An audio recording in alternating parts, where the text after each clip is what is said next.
दोस्तों नमस्कार। एक ऐसी शख्सियत से आज हम आपको मिलवाने वाले हैं जिसके बारे में सुनेंगे तो आप बहुत ज्यादा प्रेरित होंगे।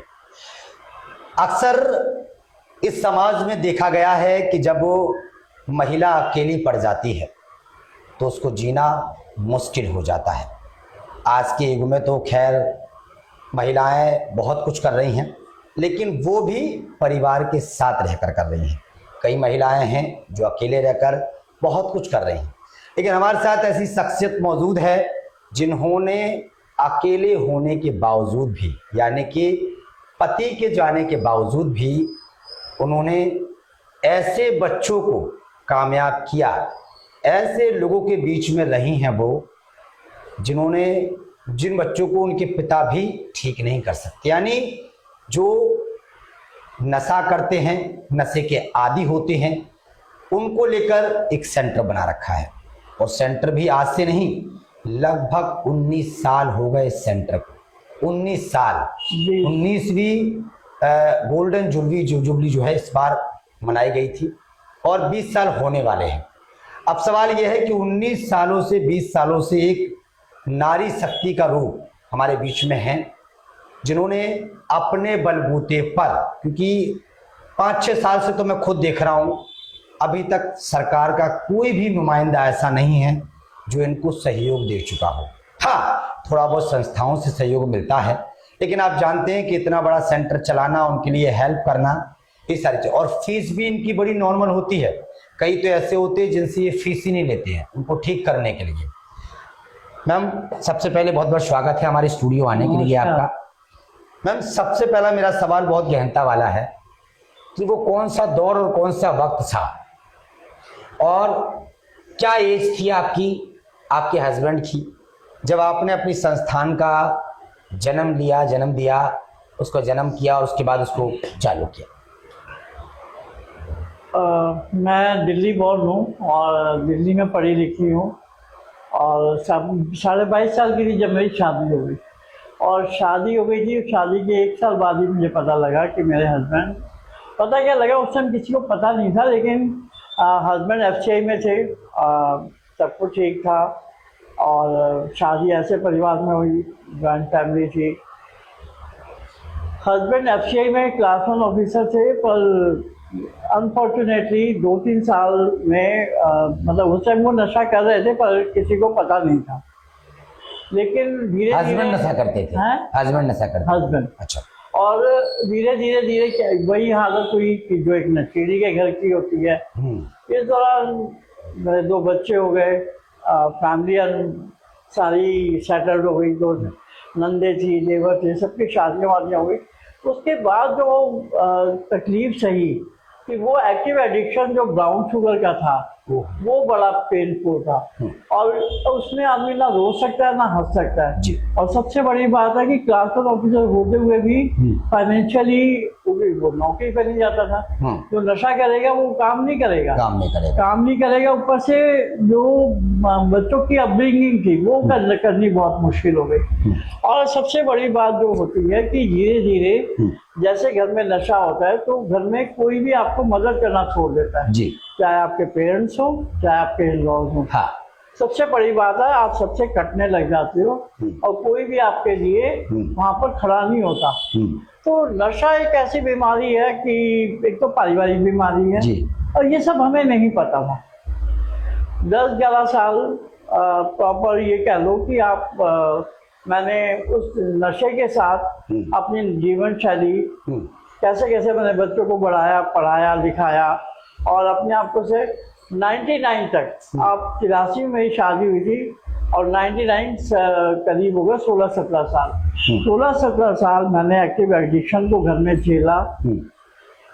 तो इज्जत तो छोड़ो, सुकून भी नहीं था, फाइनेंशियल प्रॉब्लम थी, बच्चों के साथ में हमारी ज़रूरतें पूरी नहीं होती थी। लेकिन उसके बावजूद भी मेरे को एक स्टिग्मा था कि what the people will say, लोग क्या कहेंगे। तो मैं ना लोगों से बात नहीं करती थी इस बारे में, क्योंकि नशा एक अपने आप में एक ऐसा अभिशाप है कि लोगों को शर्म बढ़ जाती है। और वाकई मैं अपने आप को जानती हूँ कि मैं भी किसी से बात नहीं करती थी कि लोग क्या कहेंगे कि मेरा पति नशेड़ी है। तो मैं किसी से इस बारे में बात नहीं करती थी। झूठ बोलना, अपने आप को छुपाना, तो ये सब बातें हमारी हो गई थी।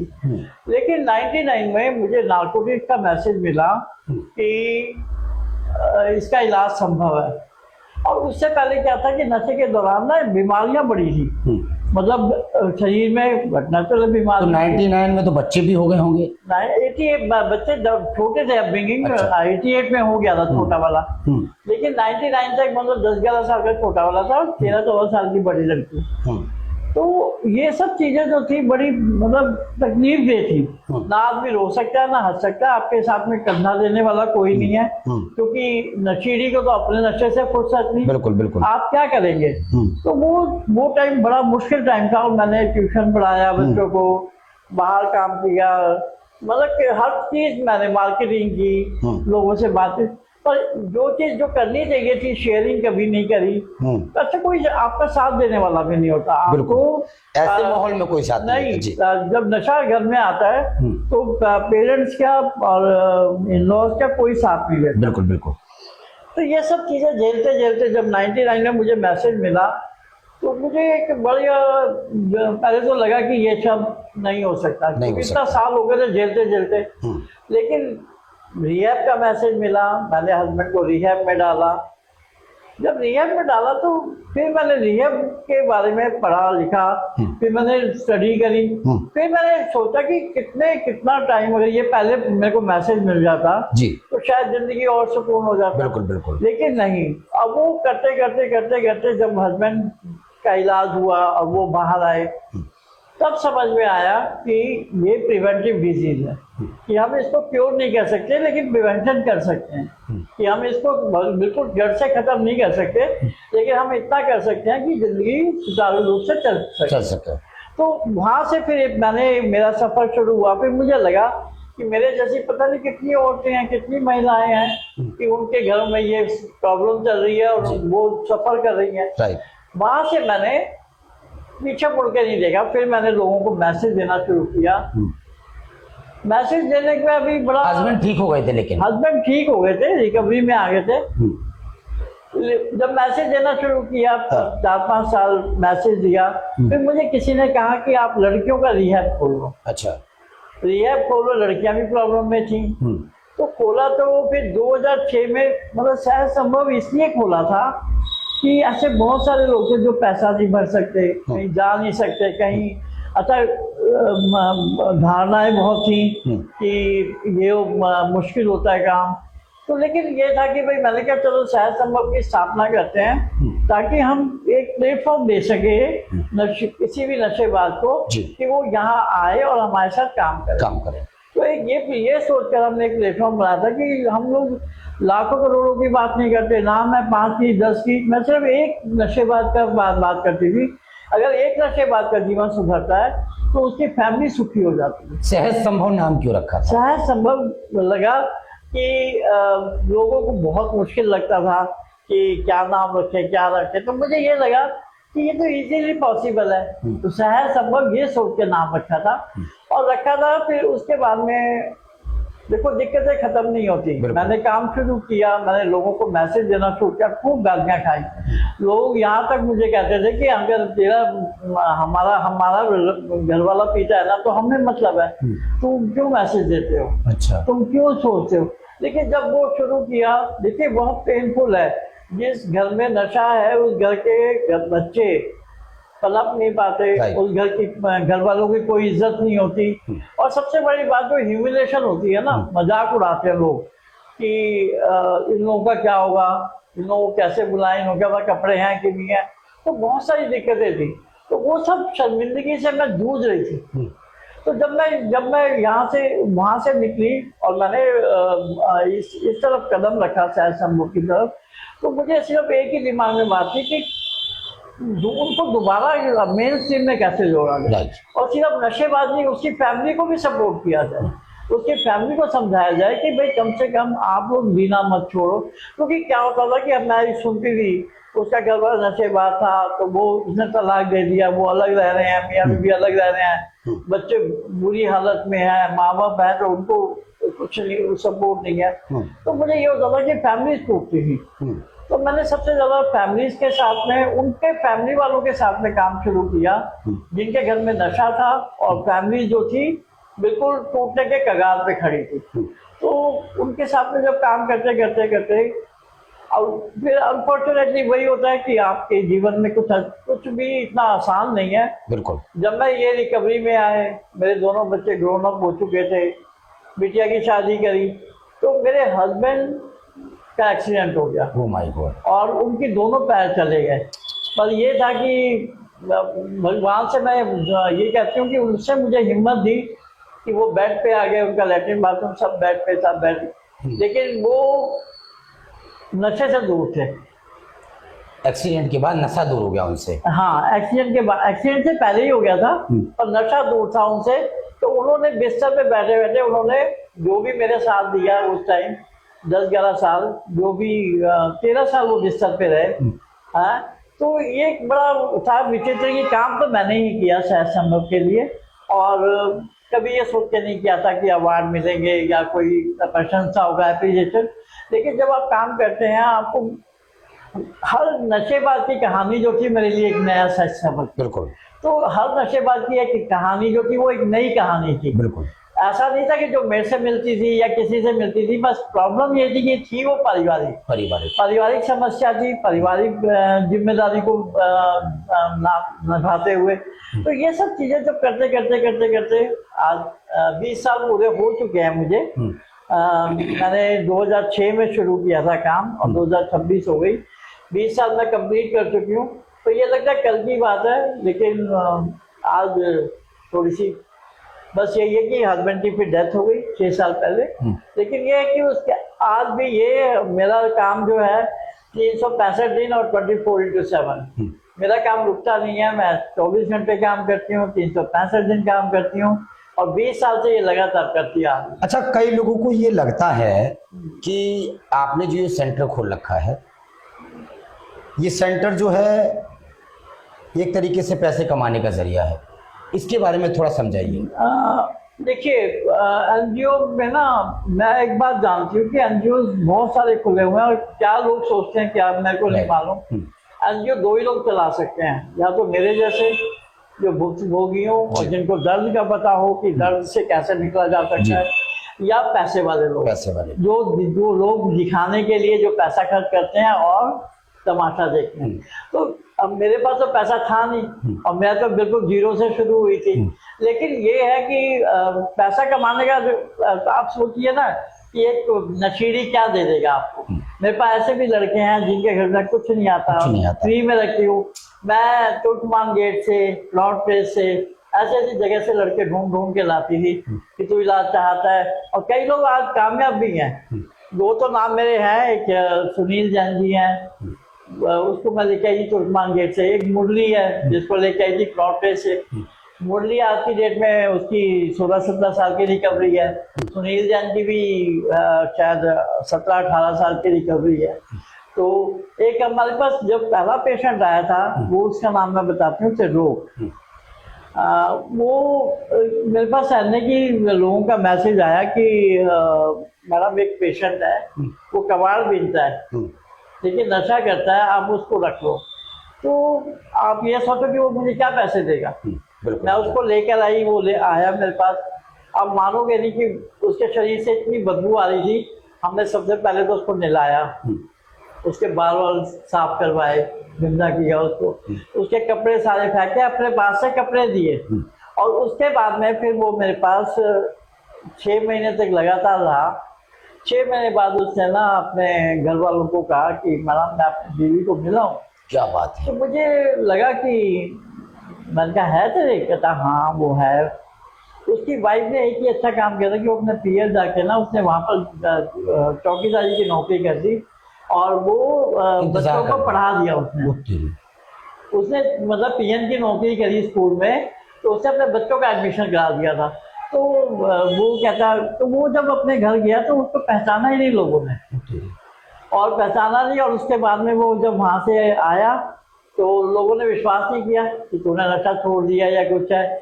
फिर वो कार्ड दे के आया मेरा तो उसका लड़का मेरे पास सिर्फ कंफर्म करने के लिए आया कि ये यहाँ है और ये नशा नहीं कर रहा। तो ये वो लड़का मेरे पास एक साल रहा, लेकिन उसको उसकी रिकवरी 20 साल की हो गई। अगस्त में हो जाएगी उसकी, अगस्त में उसको 20 साल पूरे हो जाएंगे। तो ये देख के अच्छा लगता है कि वो गरीब है, पैसा नहीं उसके पास, और वो फिर भी क्लीन है, सॉबर है, उसने नशा नहीं किया दोबारा।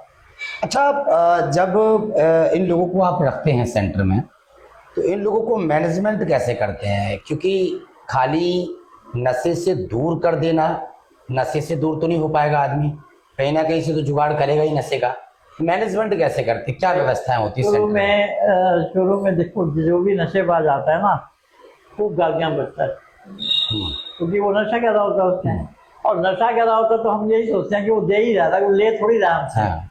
तो गालियां, खूब गालियां देता है। पर मुझे मेरे को ये पता था कि जैसे ही इसका नशा उतरेगा उसके बाद में इसकी बैटरी डाउन हो जाएगी, और जैसे ही बैटरी डाउन होती है और वो शक्ल, अच्छा, और मजे की बात, जब काम करते रहो ना आप, और आपको कई बार तो मैं जब पेशेंट को लेने जाती हूँ और वो मेरी शक्ल देखता है तो उसका वैसे ही नशा उतर जाता है। तो ये एक बड़ा गुड साइन था कि मुझे लगने लगा कि भाई मेरे नाम से भी, कई बार तो मैं हंसने लगी, मैं क्या, ऐसा करो मेरी फोटो लगा लो अगर नशा कोई छोड़ता है मेरे नाम से तो। पर एक बड़ी जो अच्छी बात है वो ये है कि जो नशेबाज होते हैं ना, ये बहुत दिल के साफ और दिल के मतलब सच्चे लोग होते हैं, कमजोर लोग होते हैं, और ये लोग बहुत लविंग होते हैं। अच्छा, इनको परिवार वाले मैनेजमेंट क्यों नहीं कर पाते, क्या रीजन होता होगा? परिवार वाले एक्चुअली क्या है ना कि परिवार वालों की कमजोर नब्ज इनको पता होती है। हाँ। कि मैं अपने आप को चोट पहुंचाऊंगा, रोऊंगा, इनको गालियां दूंगा। तो घर वाले भी ना कभी कभी तो ऐसा होता है कि पहले तो खूब पैसे दे दे के बिगाड़ लेते हैं, बाद में देना बंद कर देते हैं। तो वो तो यही प्रॉब्लम होती है कि इनके पास है और दे नहीं रहे। तो घर वालों से क्या होता है कि घर वालों से आदमी का ना इमोशनल एक वो होता है, तो घर वाले मार भी नहीं सकते पीठ में, लेकिन बाहर वालों के साथ में ना वो अपने आप को बड़ा अच्छा दिखाता है। तो जब नशेबाज कोई भी होगा, वो एक सोसाइटी में वो खुद भी चाहेगा कि मैं ऐसा गंदा काम ना करूं, लेकिन क्या होता है वो घर वालों के आगे जो है शेर, कहते हैं ना घर में बिल्ली भी शेर होती है, वो वाला हिसाब होता है। तो लेकिन क्या है कि जब नशेबाज होता है ना, दिल का बहुत साफ और दिल का इमोशनली ये बहुत वीक होते हैं। अगर थोड़ा सा इनको प्यार से रखा जाए, प्यार से मोटिवेट, आप सोचो मेरे पास 50,000 बच्चों जैसा इनके अंदर वो रहता है। 11-12 हजार पेशेंट मैं एडमिट कर चुकी हूँ, और 40-50 हजार पेशेंट्स को मैं मैसेज दे चुकी हूँ। क्या बात है। तो आप ये देखिए ना कि जो लोग मेरे को जानते हैं, 12-15 साल के बाद भी फोन आ जाए कि मैडम फलाने ने फोन नंबर दिया है, आपका नंबर। तो आप सोचो कि 12-15 साल जो बिना काम के मेरा नंबर रख रहे हैं, तो वो कहीं ना कहीं मेरे दिल के अजीज हैं, और मेरे बारे में सोचते हैं, उनको याद रहता है कि रेखा मैडम है। तो ये बस यही कमाया है। आप रही बात फाइनेंशियल की, तो कमाने का तो आप वहाँ पर ट्रांसपेरेंसी है, ऑडिट करवाती हूँ, रहते हैं, अब डोनेशन भी चलता है, लोगों से मांग के उनके घर की चलते हैं, उनके घर के पुराना सामान सब मैं लाती हूँ, तो सबको मालूम है कि कितना मैं कमा लेती हूँ। अभी भी मेरे बैंक अकाउंट में 2000 से ऊपर पैसे नहीं होंगे, क्योंकि क्या है कि जो आता है वो खर्च हो जाता है। तो ऐसा नहीं है कि कमाने के लिए, और ना मैंने कमाने का सोचा। लेकिन आज की डेट में आप सोचो कि चीफ मिनिस्टर 8 तारीख को उन्होंने फरवरी को शपथ ली, और 9 मार्च को मुझे उन्होंने दिल्ली की वुमेन। अच्छा, सूचना कैसे मिली आपके बारे में? कोई लिस्ट गई थी आपके? नहीं, नंबर टाइम्स वालों का फोन आया था मेरे पास, नंबर टाइम्स का कि हम आपको एक इंटरव्यू लेना चाहते हैं, ले लीजिए। तो वो कहने लगे कि नंबर टाइम्स में इंटरव्यू लेंगे, तो वो मेरे बारे में पहले भी छाप चुके हैं, तो कई बार इंटरव्यू हो चुका था। तो उन्होंने ना इंटरव्यू लिया मेरा, और 5 मार्च को मुझे सुबह किसी का फोन आया कि आपका ना आर्टिकल छपा है नंबर टाइम्स। Very good. तो मैंने कहा अच्छा, मैं फटाफट न्यूज़पेपर पे गई, मैं लेकर आई। तो फिर वहाँ से नंबर टाइम्स के ऑफिस से फोन आया मुझे, मैडम प्रोटोकॉल है, आप 9 को ऑफिस पहुँच जाएंगे। तो मैंने कहा ठीक है। तो मेरे को ये नहीं बताया गया था कि आपको अप्रिशिएशन या अवार्ड मिल रहा है वुमेन्स डे पे। उन्होंने सिर्फ इतना कहा कि आपकी स्टोरी जो है हम वहाँ पर लोगों को बताएंगे। तो बाइक रैली थी क्लाउड प्लेस में, तो श्रीमती रेखा गुप्ता और एलबी मिस्टर खन्ना हाँ। तेजेंद्र खन्ना, तो वो दोनों की दोनों आए थे। तो वहाँ पर जब अवार्ड मिला तो मेरे को हैरान रह गई, लेकिन अप्रिशिएशन तो देखो आपको मिलता ही है। सारे जितने एलजी सक्सेना जी और सीएम जी दोनों वही मौजूद थे, और उन्होंने 6 महिलाओं को दिया, जिसमें से आप एक थी। एक मैं थी। अच्छा, आपने बोला कि समाज कुछ भी सोच सकता है, लेकिन जो काम करता है उसको पता होता है कि उसको इनकम कितनी आ रही, कितनी नहीं आ रही। और इनकम पाने वाले लोग अलग दिखते हैं, इनकम पाने वाली संस्था अलग दिखती हैं। जैसे आप 18-19 साल से हैं, और आपने, मुझे लग रहा है पहली बार शायद आपने सेंटर चेंज किया है। हाँ, 19 साल बाद। 19 नहीं, एक बार ही पहले 1 साल बाद किया था, जगह छोटी थी वो, फिर आज 19 साल के बाद अब किया है। अच्छा, तो जैसे सरकार तक ये बात पहुंची कि एक रेखा जिंगन जी हैं जो सहज संभव संस्था चला रही हैं, और नशा मुक्त अभियान जो प्रधानमंत्री नरेंद्र मोदी जी का सबसे बड़ा एम है, सबसे बड़ा मकसद है, सबसे बड़ी एक मुहिम है जो सरकार चलाती है, उसको लेकर आप बढ़ रही हैं आगे। सरकार पोस्टर लगाती है, हाँ, लोगों को अवेयर करती है। आप सेंटर में नशे वाले आदि लोग जो हैं उनको रखकर उनकी गालियां खाते हैं, उनकी डांट फटकार खाते हैं, और हो सकता है शायद वो भागने की कोशिश करते हो तो आप उनको मैनेजमेंट भी करते हैं, कई बार भागते होंगे वो। तो क्या सरकार के नुमाइंदे इतने सारे आपके पास आए होंगे, कभी रेखा जी ऐसा नहीं हुआ कि किसी नुमाइंदे ने आपकी फाइल आगे बढ़ाई हो, आपको ये आश्वासन दिया हो कि एक बड़ा सेंटर जो है सरकार की तरफ से बनाएंगे, उसकी आप मैनेजमेंट वाली रहेंगी, आप सारा देखरेख करेंगी, कभी ऐसा कुछ? नहीं, कभी ऐसा नहीं हुआ। क्योंकि आपके क्षेत्र की सांसद भी अभी मौजूदा जो हैं और पहले भी जो रहे हैं, और विधायक भी, निगम पार्षद भी, सबको मालूम है, मैं नशा मुक्ति चला रही हूँ, और सबके सब मेरे सेंटर पे भी विजिट करते हैं। ऐसा नहीं है कि नहीं, अगर मैं किसी काम का, मेरा काम कैसे, या तो एक लेटर लेना या उनको इनवाइट करना, लेकिन कभी किसी ने अपनी तरफ से इनिशिएटिव में लिया, नशा मुक्ति के लिए बात करते हैं। अब की बार पहली बार एसीपी साहब आए थे और उन्होंने इनिशिएटिव लिया। एसीपी साहब पहले आए विजिट करने और देख के गए, अगले दिन कहना कि मैडम हम इनको एक्टिविटी करा दें, करवा दो मतलब। तो दिल्ली पुलिस ने बल्कि इनिशिएटिव लिया और एक्टिविटी करा के गए, और लड़कों से मिल के गए, लड़कों से बातचीत करके गए। तो ये मेरे लिए तो ये भी पॉजिटिव। दिल्ली पुलिस सरकारी अधिकारी है, और उन्होंने अगर एक्टिविटी कराई है तो ये जानने की कोशिश की है कि आपके सेंटर में लड़के ठीक ठाक है। बिल्कुल, नहीं, एक्टिविटी भी करा के गए हैं, साथ में उनके लिए बातचीत करके गए हैं पूरा। तो मुझे ये एक अच्छा लगता है कि कोई आदमी आपके बारे में पता तो कर रहा है एटलीस्ट। अच्छा, ये अच्छा लगता है आपको? सरकार तक ये बात जाती है, सरकार के नुमाइंदे जानते हैं, लेकिन आज तक आपको सरकार की तरफ से ये नहीं कहा गया कि हम आपको फंड अरेंज करते हैं, व्यवस्थाएं करते हैं? आप ये देखिए कि मैं 11 स्टेट्स में कवर कर चुकी हूँ, सब जगह यही हाल है। मैं दिल्ली से बम्बई गई, अपनी टीम लेके गई और बाय ऑन रोड गई, और हम जगह जगह हमने यहाँ पर नशा मुक्ति का संदेश दिया, नशा मुक्ति की यात्रा टाइप। हम दिल्ली से बम्बई गए, दिल्ली से अयोध्या गई, दिल्ली से उत्तराखंड, दिल्ली से हिमाचल प्रदेश, और दिल्ली से और कहाँ गए थे, नहीं, उत्तराखंड, बॉम्बे, मतलब कई राज्यों की जो है 11 स्टेट में कवर क्या बात है, 11 राज्य। अभी भी मेरा मतलब अभी भी मिशन रहता है कि मैं ऐसे ऐसी जगह पे जाऊं और हम लोग बाय रोड जाए, ताकि हम गाँवों में रूरल एरिया टच कर सकें। और हम मतलब दिल्ली से मुंबई गई थी तो मुझे ये वहां पर ब्यावर में लोगों ने रोक लिया कि राजगढ़ एक जगह है वहां पर, और मैक्सिमम जो माउथ कैंसर्स के जो है मैक्सिमम वहीं पर है। तो हमने वहां टोबैको का हमने सबको मैसेज दिया कि आप टोबैको क्यों खाते हैं, लेकिन क्या है कि वो खेती भी होती है और टोबैको इतना मतलब मुंह से चबाते हैं, मुंह में लेते। तो सबसे मैक्सिमम जो एम्स के केसेस हैं राजगढ़ से है, एमपी से, लेकिन गवर्नमेंट तो उनके लिए भी कुछ नहीं कर रही। अब आप ये देखिए ना, कई चीजें तो हमारी मैंडेटरी है, हमें तंबाकू है, कोई उसके ऊपर रोक टोक नहीं है, फ्लेवर्ड गुटखा, रजनीगंधा सब न्यूज में वो सबसे ज्यादा जो है। अच्छा, सरकार की जो मुहिम है, जो प्रधानमंत्री नरेंद्र मोदी जी चलाते हैं, नशा मुक्त अभियान, वो सिर्फ कागजों में, वो नहीं, वो सिर्फ कागजों में है। अच्छा, उसको कैसे चलाना चाहिए अगर आपकी बात मानी जाए, क्योंकि आप सेंटर चलाती है, कैसे चलाना चाहिए? चलाना क्या चाहिए कि जगह जगह इनको हेल्थ सेंटर, जैसे ये जो इन्होंने दिल्ली मोहल्ला आयुष्मान खोले, इनमें एक आप काउंसलर बिठाइए, आप बात करिए। नशे में बात करना नहीं चाहते ये लोग।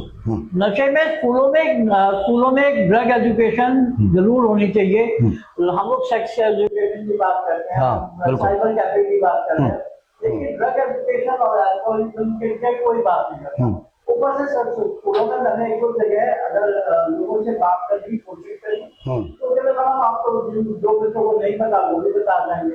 लेकिन इंटरनेट की वजह से आजकल इतने ज्यादा नशे और इतनी ज्यादा वैरायटी बच्चों को सब मालूम होता है। जी जी, है ना। और सरकार गूंगी बन के बैठी है, आंधी बन के बैठी है। नशा मुक्त का आंदोलन हो रहे हैं, पता नहीं कहाँ हो रहे हैं। और जो अभियान को आगे बढ़ा रहा है उसको भी सहयोग नहीं किया जा रहा है। हाँ, उनको देखिए दिल्ली में 1640 सेंटर।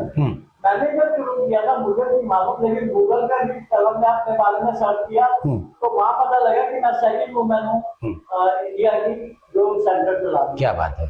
लेकिन मुझे नहीं पता था, मेरे को तो ये गूगल से पता लगा। बताइए, ये गूगल बता रहा है। गूगल बता रहा है।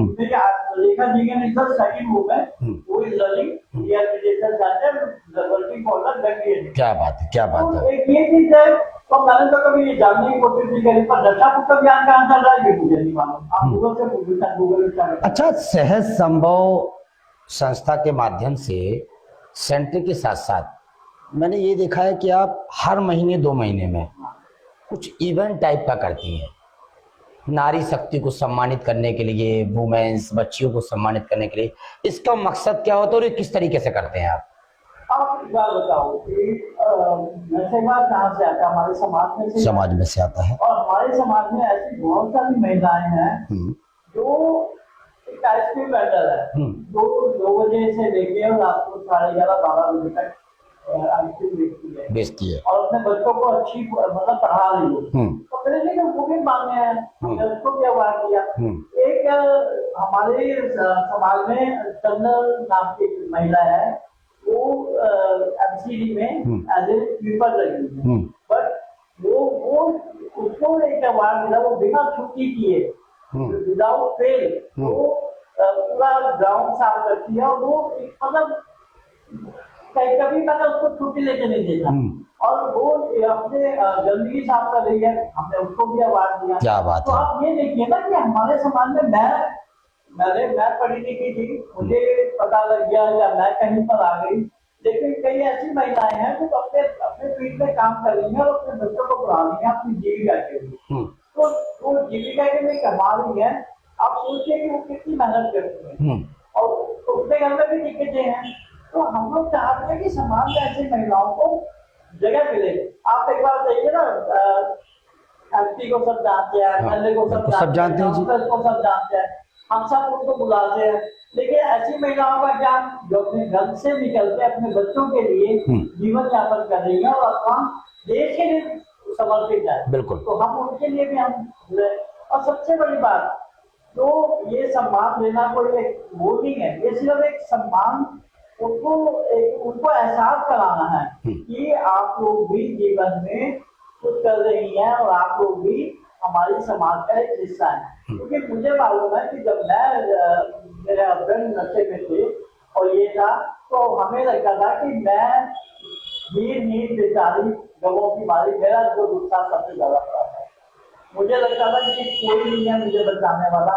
और क्या था कि सेल्फ जो डिप्रेशन होता है ना, सेल्फ पिटी का, वो सबसे गंदा होता है कि मैं बेचारू, मेरे साथ कोई नहीं है, मेरे दोस्त भी नहीं है, मेरे पेरेंट्स भी नहीं है, और उस टाइम आप किसके कंधे पे से देखते हैं। अच्छा मैडम, एक बहुत महत्वपूर्ण सवाल है मेरा। हम नशे की चर्चा कर रहे हैं और नशे को लेकर आप सेंटर चला रहे हैं। आज के दौर में आप समाज में जब भी जाएंगे, दिल्ली की किसी भी चौराहे पे चले जाएंगे, किसी भी मार्केट में चले जाएंगे, पुरुषों से ज्यादा आजकल कंधे से कंधा मिला के महिलाएं भी लंबी लंबी सिगरेट पी रही हैं।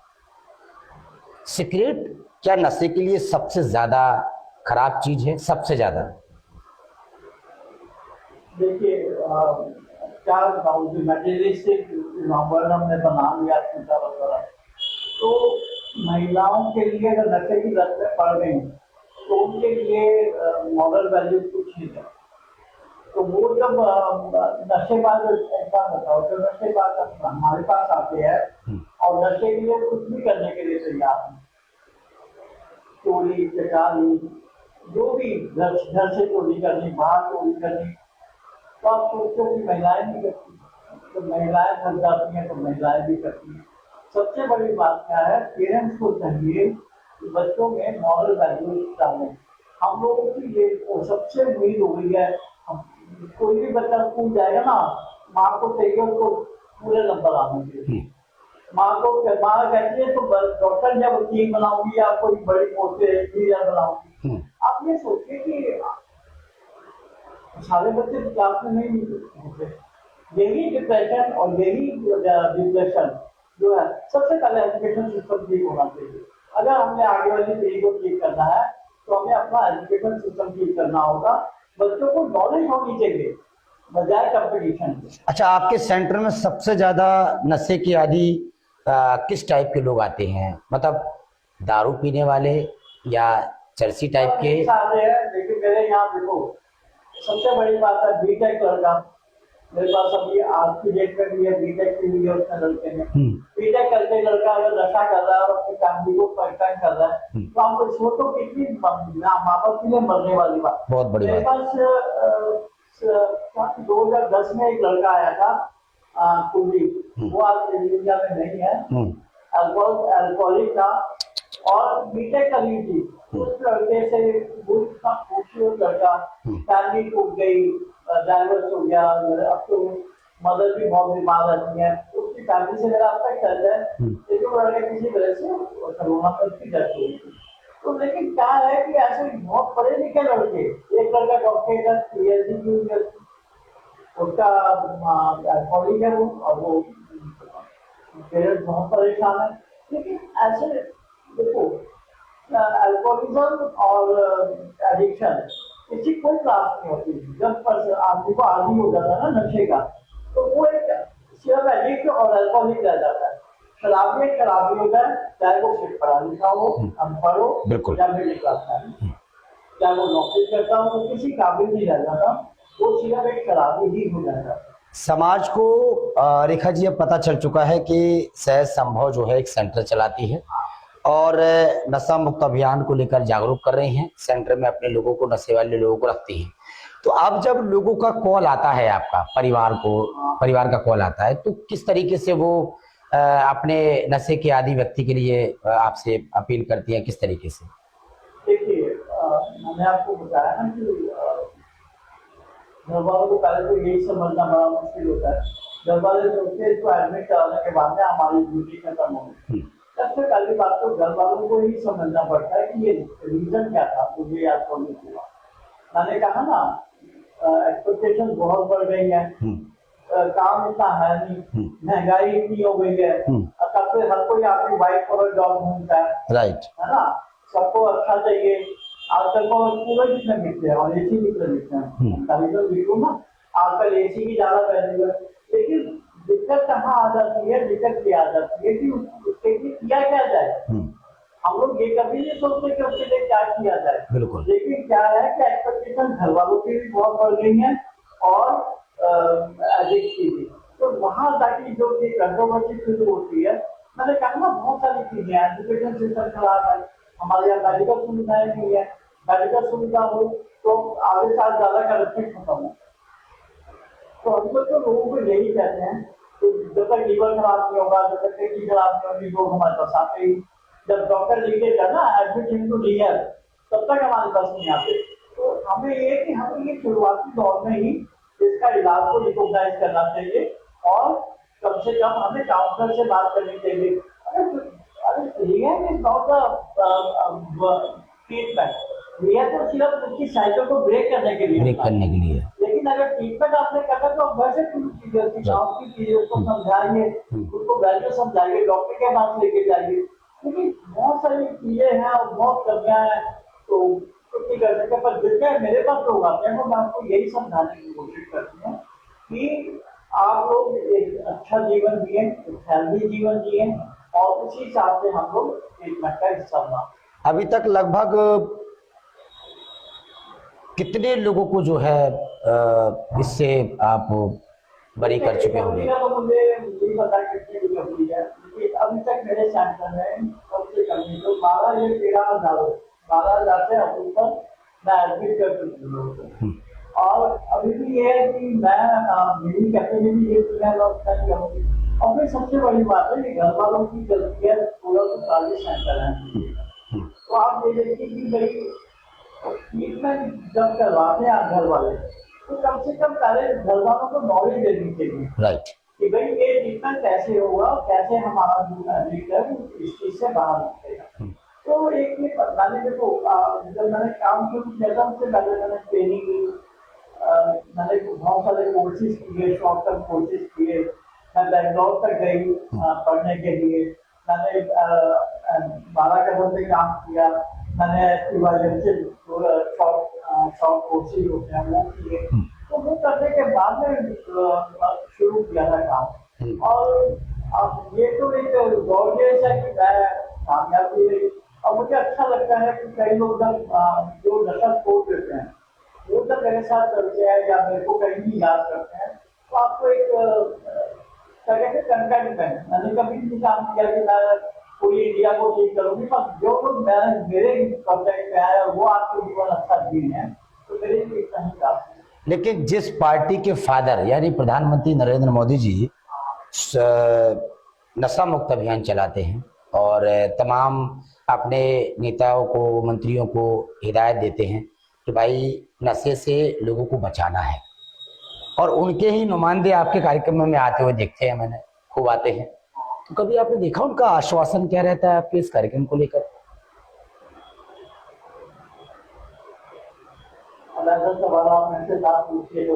नहीं नहीं, जरूरी है, जरूरी है। कोई आश्वासन नहीं देता, कोई आदमी को तैयार नहीं है। भगवान जाने कहाँ काम हो रहा है, और सबको पता मैं काम कर रही हूँ। कभी किसी का आश्वासन तो छोड़ो, किसी का एक फोन कॉल तक नहीं आता कि मैडम हम आपके सेंटर में कुछ 2 कुर्सियां ही भेज रहे हैं। तो इससे कोई फर्क नहीं पड़ता आश्वासन। अब उनको लगता है कि काम हो रहा है ना गवर्नमेंट का, मुझे से कोई बहुत मतलब 19-20 सालों में अभी तक सरकार से कोई आपको कोई नहीं। और समाज के लोग कितना देते हैं? समाज के लोग सबको नो डाउट, जितने समाज के लोग हैं, जिन लोग मैं जानती हूँ, तो मेरा प्यार आया है। मेरे साथ और संस्थाएं हैं, मेरे साथ में जो लोग जुड़े हुए हैं वो लोग मुझे पूरा सपोर्ट देते हैं। पूरा मैं किसी को भी कह दूँ कि मेरे को ये चीज की जरूरत है, तो इस लड़कों के लिए वो मिलने भी आते हैं और समय समय पर विजिट करते हैं। लोगों के समाज का पूरा सहयोग है, और गवर्नमेंट का कोई सहयोग नहीं है, ये सॉरी टू से। बाकी समाज के लोग अगर ना हो तो मेरा करना भी मुश्किल है, क्योंकि मेरे को ना फाइनेंशियल की जरूरत है, मटेरियल की भी जरूरत है, हर चीज की जरूरत है।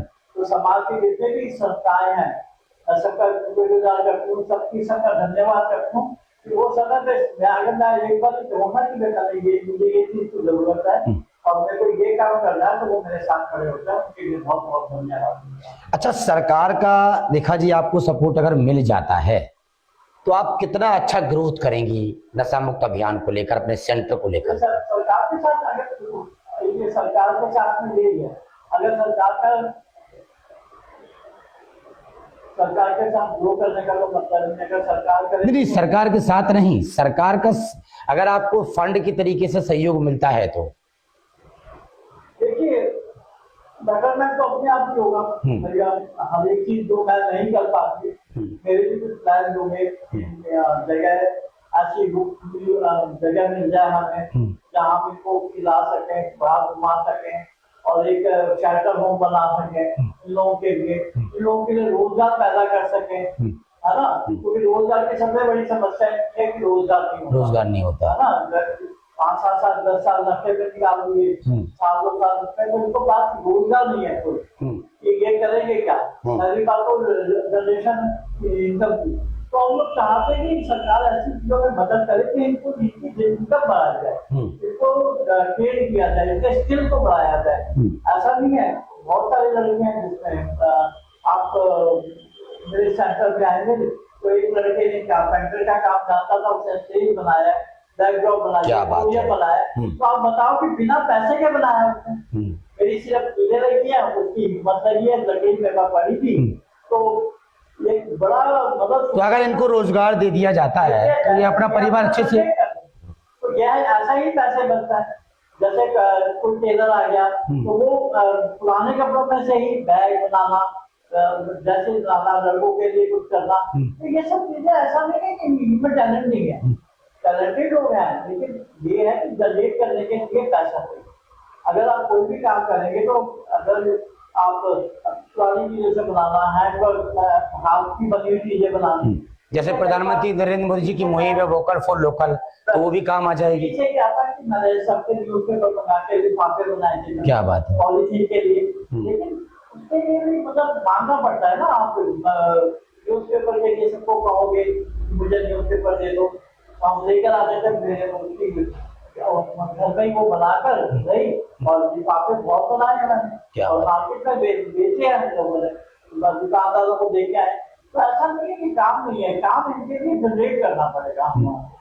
जनरेट करेंगे, इन लोगों को आगे बढ़ाएंगे, तो ये पता नहीं क्या करते हैं, क्योंकि बहुत इंटेलिजेंट होता है, ऐसा नहीं है कि कोई काम नहीं है। अपने सेंटर में विजिट कीजिए, आप देखिए सारी सफाई पे पोडियम बनाया है, स्टेज बनाया है, क्या बात है। और कोई भी चीज मतलब मुझे करनी हो तो मुझे बाहर से लोगों को बुलाने की जरूरत नहीं है। आपको बड़े अच्छे होते हैं, है ना, घर में कोई भी चीज इनको ला के दे दो। तो ऐसा नहीं है कि भाई हमें सबसे बड़ी बात है, हमें अपने घर से ही इनको इनकी एम्प्लॉयमेंट के लिए सोचना पड़ेगा।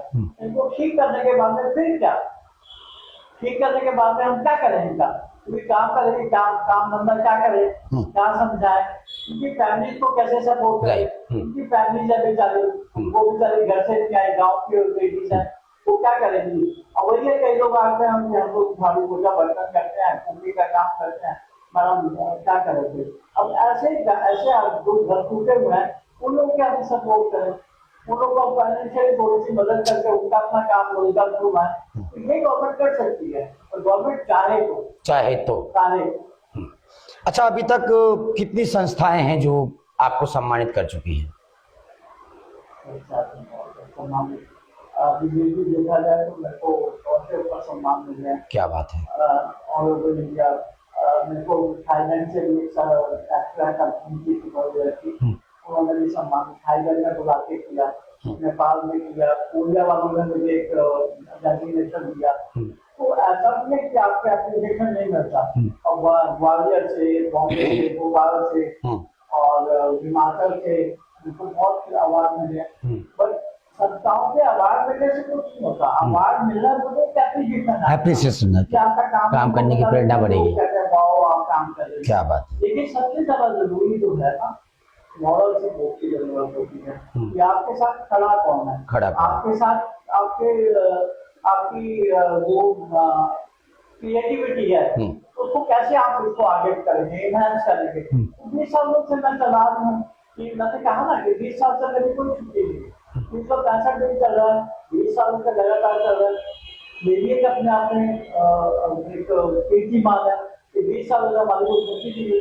अच्छा, जिन लोगों को आप उठा के लाते होंगे, जैसे आपने कहा कि हम रेस्क्यू करते हैं, उठाते हैं, तो क्या कभी उनकी ऐसी कोई कहानी होती है कि जैसे मान लीजिए कुछ लोग ऐसे भी होते हैं जो नशे के आदी पैदाइशी से नहीं होते हैं, कुछ रीजन होते हैं, कुछ उनकी कहानी होती है, जैसे मान लीजिए पत्नी की कहानी, परिवार की कहानी, माता पिता की कहानी, पैसों की कहानी, ऐसा कुछ कभी?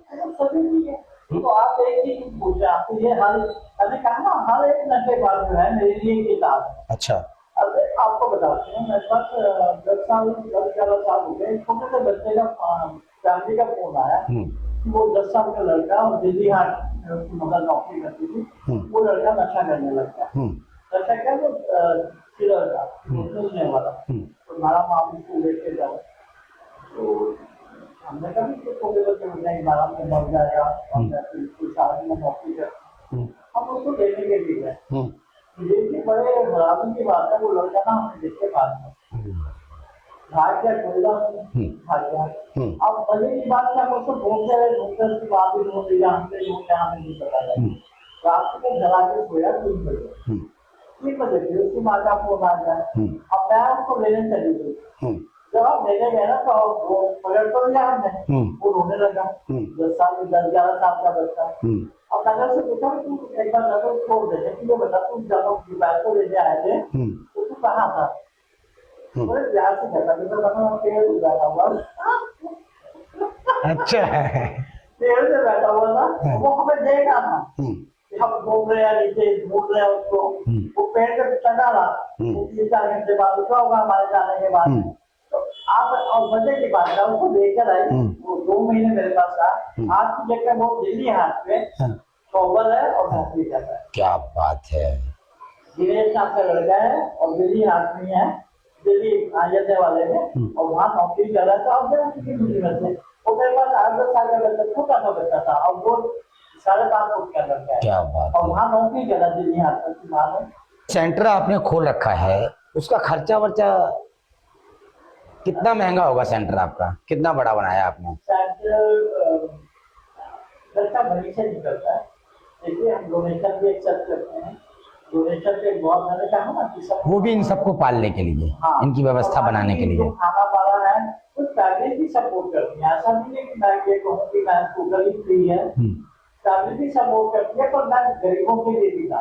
ऐसा नहीं, कुछ ऐसे भी लोग हैं कि वेल टू डू हैं और वो हमें अच्छा सपोर्ट करते हैं, लेकिन फ्री पे भी है मेरे पास बच्चे, लेकिन उनकी फैमिली हमें पूरी का लॉजिंग का देती नहीं करता, तो वो करता तो देगी तो उसी से सेंटर चलता है। और बाकी तो हम आसपास से डोनेशन इकट्ठी करते हैं फूड का इसका, तो वो सारा सेंटर करते हैं। जैसे जैसे लोगों से मांगा, देखो सबसे बड़ी बात आप एडमिशन लाएंगे तो आपको मांगना पड़ेगा। आप सपोर्ट मांगेंगे और सपोर्ट हमें मिलती है। राइट। ऐसा नहीं है कि मैं कहूँ कि मैं सपोर्ट नहीं देती, मैं लोगों से अपील करती हूँ कि हमें अपना फलाना सामान दे दीजिए, फलानी रंगी दे दीजिए, फलाना स्कैच दे दीजिए। कई बार कई लोग अपना जन्मदिन मनाते हैं तब अपना खाना भेज देते हैं। कई लोग खाने के लिए, वैसे हमारा देश तो वैसे हिंदू धर्म से है, बिल्कुल कभी वापस के लिए भी खाना खाने के पैसे आ जाते हैं, कभी फूड मार्केट आ जाते हैं। ऐसा नहीं है, मतलब समाज के लोग जो हैं वो पूरी तरीके से सपोर्ट करते हैं, बस सरकार को छोड़ के। मतलब जिसको करना चाहिए वो सपोर्ट नहीं कर पा रही है। 16 से 40 सेंटर है, सरकार को चाहिए कम से कम 50,000 भी एक को दे तो वो अच्छे से काम करे, आराम से काम करे। और वो दे सकती है, सरकार दे सकती है कि भाई चलो राशन मंदिरों को मिलते हैं, मंदिरों को मिलता है, मदरसों को मिलता है, किसको नहीं मिलता बताइए आप? मतलब हमको कहता है कुछ नहीं चाहिए, हमें राशन दे दें जो लड़कों को अच्छी तरह से फीड कर सकते। हाँ, पूरा महीने का राशन वासन दे दे, वो सारी चीजें हम लोग ये भी नहीं कि हम लोग पाते हैं, हमारे सामने को भी बात है कि हमें डॉक्टर प्रोवाइड कर दे। क्या बात। चलो डॉक्टर प्रोवाइड कर दे कि गवर्नमेंट में जो सेंटर खोल रखे हैं, गवर्नमेंट के डॉक्टर्स की ड्यूटी है कि एक दिन आपको। अच्छा, एक सवाल और मेरा रहेगा, सरकार के अलावा क्षेत्रीय विधायक या निगम पार्षद कभी सपोर्ट किए आपको? नहीं, ये रियल बात है। देखो जो बात मुझे बतानी मेरे को कभी ऐसा बोला हो कि मैडम हमारी तरफ से आप राशन रख लीजिए महीने का, हम राशन भिजवा दिया करेंगे, या ये चीज ले लीजिए, कभी ऐसा हुआ हो? कभी, बल्कि हम आपको अरेंजमेंट करना पड़ता है, उनको बुलाने के लिए हमें सारा बॉक्स तैयार करना होता है। हम उनको आगे कहते हैं आप आइए पाई बार, आप आगे ये डिस्ट्रीब्यूट कर दीजिए। हम जो छोटे बच्चों के लिए सामग्री लाते हैं। लेकिन आप भी किसी उम्मीद से बुलाते होंगे ना कि थोड़ा बहुत सहयोग मिले हमें? आपको जरूरत पड़ती है सामान में रहना हमें, तो हमें पता है कि बांटा जाइए किसी भी काम आ जाए, नहीं तो किसी भी टाइम हमें जब वो तो हम उनको इज्जत से बुलाते हैं। और उन्होंने कभी नहीं कहा कि मैडम ये चेक रख लीजिए तो आप राशन दे आइए, कभी किसी ने नहीं कहा। वैसे आपको चेक देना इनके लिए बड़ा आसान है, मैं सही बता रहा हूँ आपको, और आपके लिए इनकी तरफ से फंड निकालना भी इनके लिए बड़ा आसान है। सरकार को आपका काम दिखाना है बस, खाली आप काम कर रही हैं आराम से। देखिए हम आपसे इसीलिए चर्चा कर रहे हैं कि सरकार आपकी हेल्प करे ना करे, लेकिन क्षेत्रीय जो विधायक और निगम पार्षद होते हैं इनकी नजरों में संस्थाओं का बड़ा गहरा लगाव होता है। आप समझिए बात, आप भी वोट डालती है ना, दिल्ली की है ना आप? तो नाराजगी वाली बात हो जाएगी। हमें 500 आर्थिक इकट्ठे करके हम कोई प्रोग्राम करें तब भी हम ये सोचते हैं ये पता नहीं आएंगे कि नहीं आएंगे, विधायक बनने के बाद में या कोई पोस्ट मिलने के बाद में हमें इनको हाथ जोड़ के बुलाना पड़ता है कि आप हमारे साथ प्रोग्राम में आइए। तो ये कोई जो कि सरकार का आप सबसे बड़ा काम कर रही हैं, नशा मुक्त अभियान हम कर रहे हैं, लेकिन हमारी जगह से डरने तो नहीं। चलिए, ये बात अगर सरकार तक पहुंचेगी तो हो सकता है मेरा सेंटर बंद करा दे मुझे कोई दिक्कत नहीं है, क्योंकि मैं गलत काम कर नहीं, सेंटर तो जब बंद होगा ना जब आप गलत बोल रही हैं। आप तो अपने उन लोगों की हेल्प की बात कर रही हैं जिनके लिए आप काम कर रही हैं, आपको अपने लिए फंड तो चाहिए नहीं है। तो हाथ जोड़ के मदद मांगते हैं, बस। मदद दे दे कोई तो हमारा सेंटर और अच्छे से करे। भाई मान लो अगर आपके क्षेत्रीय विधायक के पास ये वीडियो जाती है तो वो ये भी तो सोच सकते हैं कि हाँ यार मैडम सही बोल रही है और हमने तो अभी तक इनकी हेल्प की नहीं है, हमें थोड़ी हेल्प करनी चाहिए, ये भी तो सोच रख सकते हैं वो। आपको एक बात बताती हूँ जी। सामने व्यक्ति है कोई उसके परिवार का एक जरा मेरे पास एडमिट करके दिया जी। ठीक है।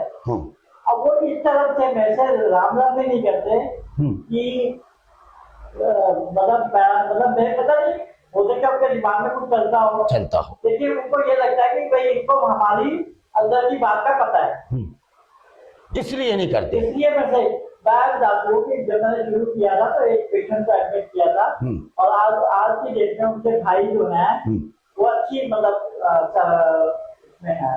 तो ऐसा बहुत सारा मैं कहती हूँ इस मामले में जो ये लोग अगर बिना बुलाए आ जाए ना, ये भी बहुत बड़ी बात है हमारी। ये तो बुलाने पे भी नहीं आते सरकार के और नुमाइंदे, और हमारा कोई काम हो तो हमें ये गारंटी नहीं होती कि ये भूल जाएगा। चलिए, अब लास्ट सवाल मेरा रहेगा आपसे, इतनी लंबी जर्नी आपकी रही है, 19 और 20 साल अकेले बलबूते पे पूरा माइंड सेट करके और एक महिला होने के बावजूद आपने जो दर्द भरी कहानी सुनाई है, क्योंकि आपने तो इस कहानी को हंसते हंसते सुना दिया। हो सकता है कि अगर कोई मेहनत कश महिला अगर इस कहानी को सुनेगी तो मुझे लगता है उसकी आंखें नम हो जाएंगी कि अकेले मेहनत करना और काम करना कितना बड़ा काम होता है एक महिला के लिए, एक नारी के लिए आज के युग में। मेरा सफर लंबा रहा, बहुत पेनफुल रहा। आप ये लगाओ कि 2004 में मेरे हस्बैंड नशे में अपने DLS ले आए और आप मानोगे कि जैसा लग के मैंने पैर कर लिए कि मेरे बच्चे छोटे हैं तो आप इसका एक्सेप्ट ना करो, लेकिन उन्होंने कहा कि नहीं मैं इसका तो हो जाए। आप ये सोचो कि इतनी गंदी जर्नी बड़ी पेनफुल, बिल्कुल बिल्कुल, हमें कोई बुला के राजी नहीं था, मेरे को ये लगता था बच्चों की शादी कैसे होगी। आज की डेट में लगता है कि अगर आप नई नियत से और समाज के लिए कुछ भी करते हैं तो ये कर्मा पे डिपेंड करता है। तो मैं कहता हूँ आप मेरे दोनों बच्चे सुखी हैं, दोनों बच्चे अपने काम कर रहे हैं, भले ही आपने कुछ कमाया नहीं है, घर गाड़ी घोड़े नहीं लिए, लेकिन आपकी परिवार फैमिली खुश है अच्छे से। और आपकी डेट में मैं मतलब कहीं भी चौराहे पे खड़े होकर बोल रहे थे कि मैंने बड़ा स्नैक किया था, तो लेकिन उस टाइम पे सिर्फ ये नहीं थी, मेरे को जब लड़की की शादी करने की तभी बड़ा सोचना पड़ा कि पता नहीं कैसे होगी। और आज के दिन में मतलब आप तो जर्नी अगर देखा जाए तो 20 साल की नहीं, 20 साल की, ये 40 साल की जर्नी, 40 साल की, 17-18 साल उनके नशे के साथ और 25 साल मुझे इस पर काम करते लोग। तो ये 40 साल आप लगाओ कि एक दिन में मैंने सपोर्ट करके दिया होगा ये सोचते कि भाई कोई बहुत ज्यादा जैसे कहना चाहिए ना कंफर्टेबल है, बिल्कुल बिल्कुल, लेकिन फिर भी आज की डेट में मैं ये सोचती हूँ कि क्या पता मेरे को दुख भगवान ने इसीलिए दिया कि मैं और लोगों के लिए काम कर सकूँ, मैं समाज के लिए कुछ कर सकूँ, अपने लिए कुछ कर सकूँ।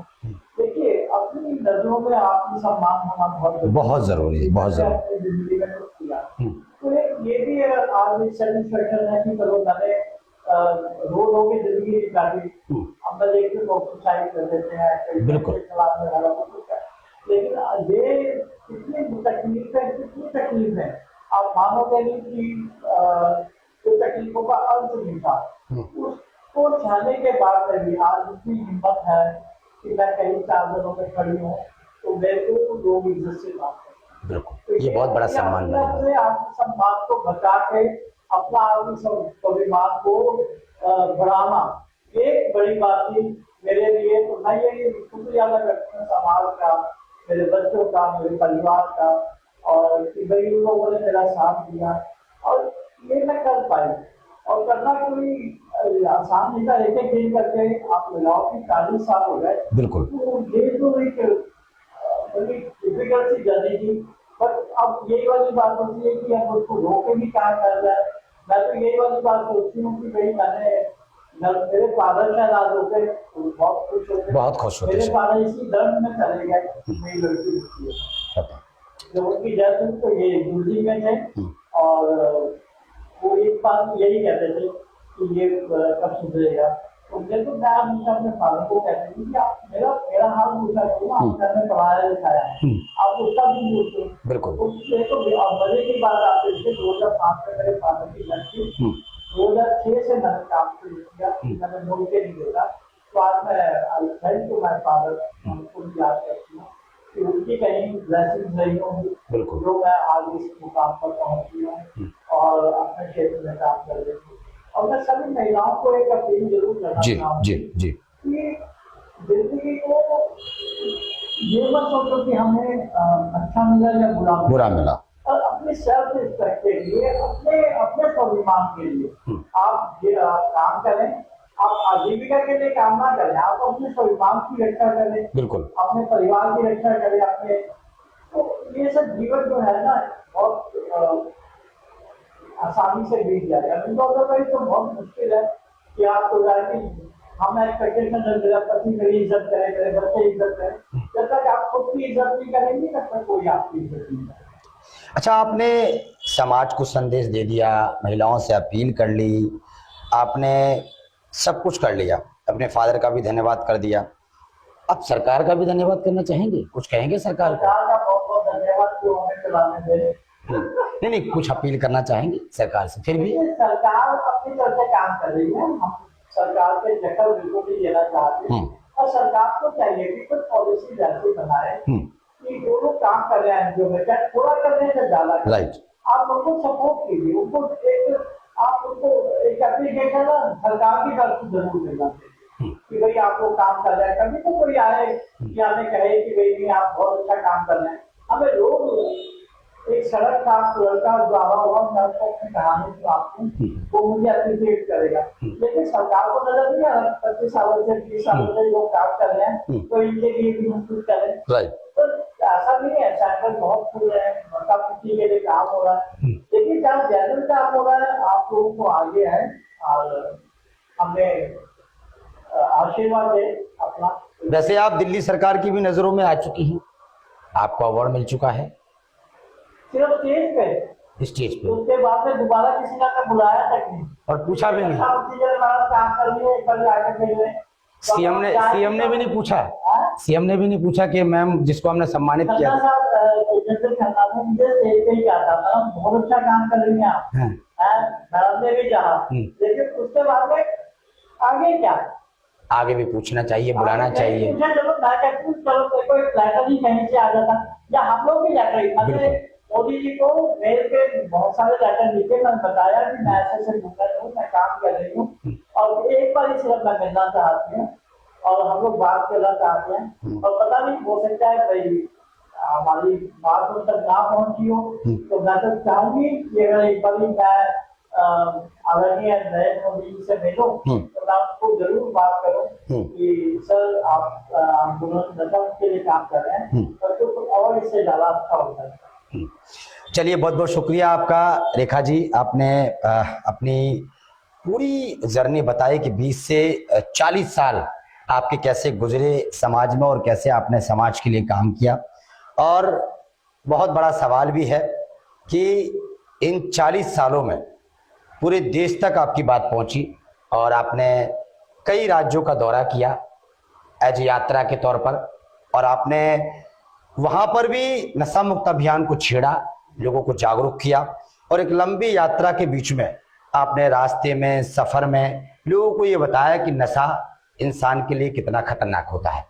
लेकिन सवाल मेरा ये उठता है सरकार से कि समाज को ये बात पता है, पूरे देश को ये बात पता है, यहाँ तक कि गूगल भी आपको दूसरे नंबर पर नशा मुक्त अभियान के लिए दूसरे नंबर की महिला बता रहा है। दूसरी तरफ दिल्ली की मुख्यमंत्री रेखा गुप्ता जी ने शपथ ली, उसके बाद कुछ ही दिनों बाद, 1 महीने के बाद एलजी साहब ने और आपको सीएम जी ने स्टेज पे बुलाया, आपको सम्मानित किया, आपको अप्रिशिएट भी किया कि आप बहुत अच्छा काम समाज के लिए कर रही हैं। लेकिन प्रधानमंत्री नरेंद्र मोदी जी की मुहिम नशा मुक्त अभियान को सबसे गहराई से अगर कोई आगे बढ़ा रहा है तो रेखा जिंगन जी वो आप बढ़ा रही है। ये बात मैं बोल रहा हूं, समाज बोल रहा है, गूगल बोल रहा है, ये दुनिया बोल रही है। लेकिन अब सवाल मेरा ये भी उठा हुआ है, जैसे आपने बीच में बोला कि जिन विधायकों को लेकर मैं बोल रही हूँ, निगम पार्षदों के लिए बोल रही हूँ, ऐसा ना हो कि कल मेरा सेंटर बंद हो जाए। देखिए, जब तक हम अपने मन की बात रेखा जी नहीं बोलेंगे तब तक लोगों को समझ में नहीं आएगी। ठीक है, आप बड़े बड़े कार्यक्रम करती हैं, एप्रिशिएट होती हैं और आप नेताओं को भी बुलाती हैं और कहीं ना कहीं नेता समय लेकर आपके पास आते हैं, लेकिन एज ए वीडियो के जरिए, एज ए न्यूज के जरिए नेता को ये बताना बहुत जरूरी है कि सर, अगर हम आपको 50 लोगों के बीच में अपने सेंटर में बुला रहे हैं एक अपील करके, तो कहीं ना कहीं हमारा जो मैनेजमेंट है वो आपको ये कहता है कि आप कुछ तो सहयोग कीजिए। आप मत कीजिए, सरकार से कराइए। सरकार इतने फंड जारी करती है, संस्थाओं के लिए फंड जारी करती है और सरकार की तमाम ऐसी योजनाएं हैं, चाहे स्वच्छता अभियान हो, नशा मुक्त अभियान हो, उसके लिए भी फंड जारी होता है, सेंटरों के लिए फंड जारी होता है। तो क्या आपके लिए एक छोटा सा कोई फंड नहीं बना या नहीं बना सकती सरकार जो आप तक पहुंचे और आप उस फंड से इन लोगों के लिए जो बेचारे सड़क में नशे से परेशान हैं, जिनके परिवार उजड़ रहे हैं, आप खुद सोचिए, आप तो इस जर्नी से गुजरे हैं, आपके घर में आपके हस्बैंड नशे के आदी, आपके फादर नशे के आदी, सोचिए, नहीं फादर नहीं हस्बैंड, सोचिए और आपके घर की हालत कैसी होती होगी जब उस वक्त नशे में आपके हस्बैंड आते होंगे, तो आप किस तरीके से आप कोऑपरेट करते होंगे, कैसे आपके बच्चे क्या नहीं सोचते होंगे। हमने भी ऐसे कई परिवार देखे हैं कि नशे में एक व्यक्ति अपनी बीवी को सरेआम पीटता है, अपने बच्चों को सरेआम पीटता है और नशे में उस वक्त उसको ये नहीं दिखता है कि मैं उसी पत्नी को पीट रहा हूं जिस पत्नी के पेट में मेरा 9 महीने का बच्चा भी है। हालात बुरे हो जाते हैं इस देश में, सोचिए आप। लेकिन चलिए, सरकार नशे को लेकर अगर नशा बंद नहीं करा सकती तो आप जैसे लोगों को सहयोग करना चाहिए ताकि जो नशे के आदी लोग हैं उनको आप सुधार सके और परिवार को बचा सके। मेरी भी सरकार से अपील है, प्रधानमंत्री नरेंद्र मोदी जी से अपील है, दिल्ली के मुख्यमंत्री रेखा गुप्ता जी से अपील है, एलजी साहब से अपील है और तमाम जो नेता है, जो विधायक है, निगम पार्षद है, उनसे भी मेरी एक अपील है कि आप इसको अलग वे में मत लीजिए, इसको आप उस वे में लीजिए कि एक महिला ने अपनी 40 साल जर्नी खो दी है, अपनी खुशियां उन लोगों के साथ में बिता रही है जिन लोगों के साथ में उनके फादर, उनका परिवार भी खुशियां नहीं बिताता। ऐसे माहौल में एक नशे के आदी व्यक्ति के साथ परिवार भी साथ छोड़ देता है। मैं सच बात बोल रहा हूं, लेकिन आप सेंटर के माध्यम से उनकी जिंदगी को सुधारने का काम कर रही हैं। आपके लिए बहुत बड़ा सलूट है मेरी तरफ से मैडम कि आप जिंदगी में सबसे बड़ा काम कर रही हैं, यानी कि इंसान को मौत के घेरे से वापस लेके आ रही हैं, यमराज से। ये सच्चाई बता रहा हूं मैं आपको। इसलिए आपने ये जर्नी सुनी, आपने रेखा जिंगवन की कहानी सुनी कि किस तरीके से उन्होंने 40 साल तक अपने आप को उन लोगों के हवाले कर दिया जो लोग बेचारे नशे के आदी थे और हजारों की तादाद में लोगों की जिंदगियां बदल दी। आज भी मुझे लग रहा है कि जो लोग आपको सुन रहे होंगे रेखा जी, शायद उनमें से कुछ लोग ऐसे भी होंगे जो आपके सेंटर भी आए होंगे और जिन्होंने आपके सेंटर में विजिट की होगी और सालों साल आपके सेंटर में रहे भी होंगे और आज आपको देखकर शायद वो आपके गुणगान भी गाएंगे और भगवान से दुआ भी करेंगे कि आप हमेशा ऐसे सुरक्षित रहें। तो सरकार से मेरी अपील है कि प्लीज अगर ऐसे लोगों के लिए आप काम करेंगे तो मैं गारंटी देता हूं कि सरकार भी मजबूत रहेगी और भगवान भी आपको दुआएं देगा, ये मेरी गारंटी है।